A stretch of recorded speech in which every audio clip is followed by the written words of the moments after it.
राधे मेरी स्वामिनी, मैं राधे को दास। जन्म जन्म मोहे दीजियो श्री वृंदावन को वास।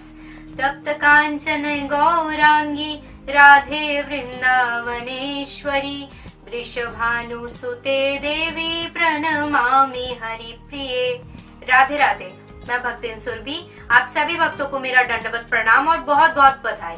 आप सभी भक्तों को राधा अष्टमी की बहुत बहुत बधाई। आज के वीडियो में चलिए जान लेते हैं कि जन्म के बाद भी क्यों श्रीमती राधा रानी ने अपनी आंखें नहीं खोली थी। चलिए शुरू करते हैं। श्रीमती राधा रानी के पिता का नाम राजा वृषभानु और माता का नाम कीर्तिदा थी। जब श्रीमती राधा रानी का प्राकट्य हुआ तब वृषभानु राजा और कीर्तिदा माँ ने पूर्णमासी देवी, जो कि स्वयं योग माया है, उनको उनके घर में आने के लिए आमंत्रण दिया था। जब पूर्णमासी देवी, जो कि स्वयं योग माया है, उन्होंने नन्हे से राधा रानी का दर्शन किया तब वो बहुत ही आनंदित हो गए। उन्होंने राधा रानी का दर्शन करने के बाद बोला, ये स्वयं राशेश्वरी है जो आपके घर में आई है। ये स्वयं माँ महालक्ष्मी है। ये ईश्वरी है जो भूलोक और गोलोक का नियंत्रण करती है।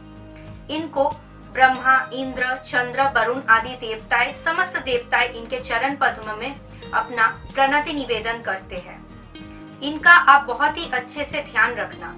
इनको देखने से, छूने से और इनका पूजा करने से आपकी सारी इच्छाएं पूर्ण होंगी। ये बोलने के बाद पूर्णमासी देवी वहां से चले जाते हैं। कुछ देर बाद जब वृषभानु राजा और माँ कीर्तिदा सामने से राधा रानी को देखते हैं तो वो समझ जाते हैं कि ये बच्ची आंख नहीं खोल रही है और कुछ भी नहीं देख रही है। सब लोग दुख से रोते हैं कि ये बच्ची नेत्रहीन है। गांव के सारे लोग इस बच्ची के अपूर्व सुंदरता का दर्शन करने के लिए आते हैं, पर सभी लोग अपना दुख प्रकाश करते हैं कि कैसे इतनी सुंदर बच्ची नेत्रहीन है। फिर नंद महाराज, यशोदा मैया और नन्हा सा कन्हैया राधा रानी के घर आते हैं उनसे मिलने के लिए।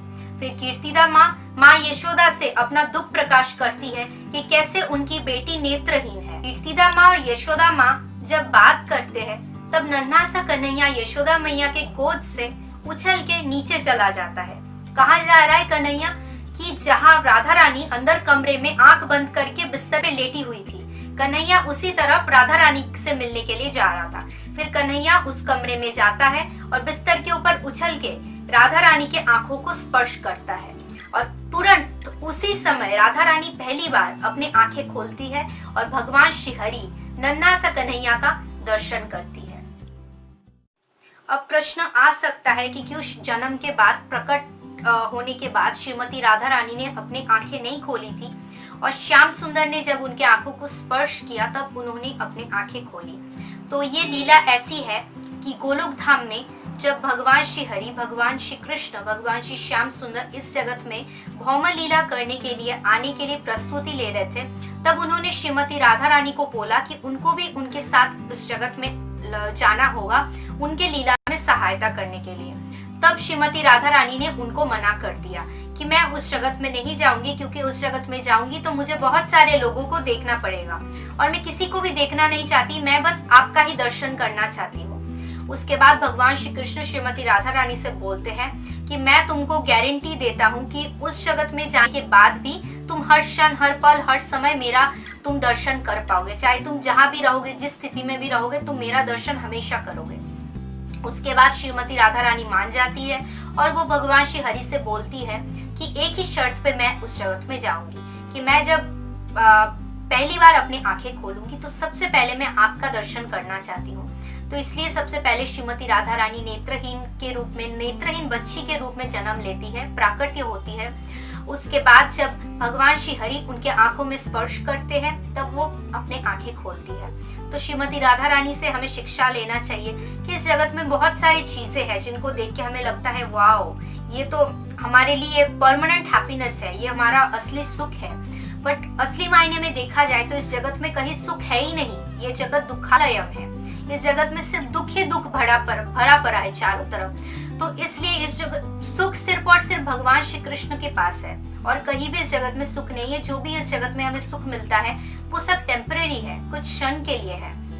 और उस कुछ क्षण के सुख में, कुछ टेम्परेरी हैप्पीनेस के चलते हम भगवान को भूल जाते हैं। हम ये भूल जाते हैं हम कहाँ से आए हैं, हम कौन है, हमारी जीवन का उद्देश्य क्या है। इस जगत में जो टेम्परेरी सुख है उसको ही हम असली सुख समझ बैठते हैं। फिर जब दुख मिलता है तब हम भगवान के पास जाते हैं कि हमारा दुख आप मिटा दो भगवान। फिर से सुख मिलता है, हम भगवान को भूल जाते हैं। बट देखा जाए तो इस जगत में सुख है ही नहीं, ये बस कुछ क्षण के लिए है, टेम्पररी हैप्पीनेस। असली सुख सिर्फ भगवान श्री कृष्ण और श्रीमती राधा रानी के पास है, उनके सेवा में है। तो वैसे देखा जाए तो राधाष्टमी हमको बहुत ही अच्छे से मनाना चाहिए, क्योंकि राधाष्टमी हमारे लाडली जो किशोरी जो श्यामा जी का प्राकट्य दिवस है, तो वो हमारे लिए बहुत ही ज्यादा स्पेशल है, हम सब के लिए।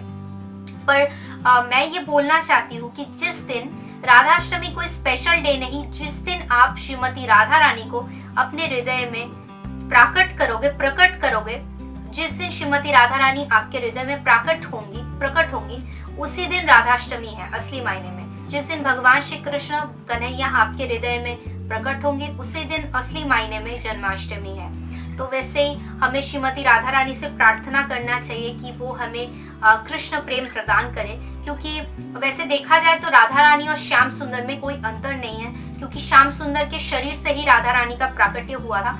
तो दो शरीर एक आत्मा, तो श्रीमती राधा रानी और श्याम सुंदर में कोई भी अंतर नहीं है। और हम डायरेक्ट भगवान के पास नहीं पहुंच सकते हैं, हम राधा रानी के माध्यम से जरूर पहुंच सकते हैं। राधा रानी तो है ही दयामयी, करुणामयी, कृपामयी। इसलिए श्रीमती राधा रानी से हमें हमेशा प्रार्थना करनी चाहिए कि हम भगवान श्री हरि का वो हमें प्रेम प्रदान करे, कृष्ण प्रेम प्रदान करे और गोलोक धाम में हमें वास दे।